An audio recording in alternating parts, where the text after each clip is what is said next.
যাদবপুরের ঘটনা নিয়ে রাজনৈতিক চর্চার পাশাপাশি এবার একবার দেখাই তদন্ত প্রক্রিয়া।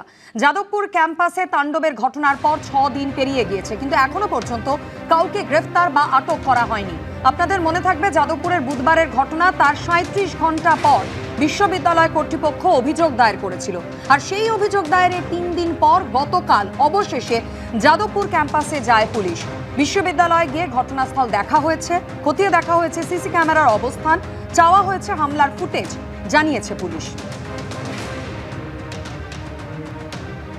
যা যা রিকুইজিশন পুলিশ দিয়েছে আমরা তাদেরকে সম্পূর্ণভাবে কমপ্লাই করব।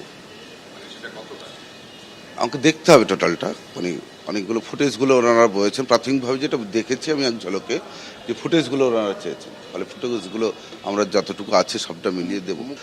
যদি 8টা থেকে রাত্রি 2-3টে পর্যন্ত যদি আমরা ফুটেজ দিই, তাহলে বিরাট একটা হার্ড ডিস্কের।